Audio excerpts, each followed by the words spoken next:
ഇത് ഏറ്റവും വലിയ പുല്ലിനമായിട്ടുള്ള മുള, അതിൽ തന്നെ ഏറ്റവും വലിയ വിഭാഗമായിട്ടുള്ള ആനമുള നമ്മുടെ വയനാട് സുലഭമായിട്ട് കിട്ടുന്നതാണ്. കാണിച്ചാൽ ഇവിടെ കിടക്കം, ഞാൻ നിൽക്കുന്നിടത്ത് കിടക്കമുണ്ട്. ഇതിനെ വെല്ലാൻ നമ്മുടെ ഈ ഉപകരണത്തിന് പറ്റുമല്ലോ അല്ലേ? അപ്പൊ തകർക്കുമല്ലോ. ഒന്ന് വായിച്ചു കൊടുത്തേ.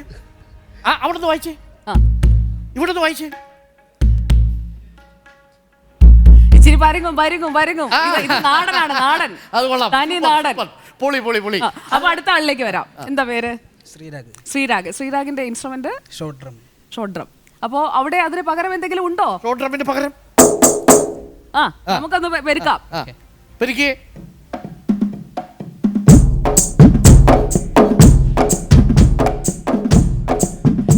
അടുത്തത് അടുത്ത ആളെ മൂന്ന്. കുട്ടനാണ് ഈ ടീമിന്റെ ആളിന്റെ പേരാണ് കുട്ടൻ. അപ്പൊ കുട്ടേട്ടൻസ് ബാൻഡാണിത് അല്ലേ? അപ്പൊ തൃശ്ശൂരുകാരനായ ഒരാള് ലോകത്തിന്റെ നെറുകയിലേക്ക് മുളയും എടുത്ത ഒറ്റ പോക്കാരത്. 20 കൊല്ലമായി അല്ലേ? 21ാമത്തെ ന്യൂ ഇയർ ആണ്, 21ാമത്തെ വർഷമാണ്. അപ്പൊ ഇത് നമ്മൾ എന്താണ് നമ്മുടെ ഈ ഉപകരണത്തിന്റെ പേര് സപ്തസ്വര എന്നാണ്. ഇത് ബിലാത്തി എന്ന് പറയുന്ന മുളയുടെ പീസുകൾ വെച്ചിട്ടാണ് നമ്മൾ ഈ ഉപകരണം ഉണ്ടാക്കിയിരിക്കുന്നത്.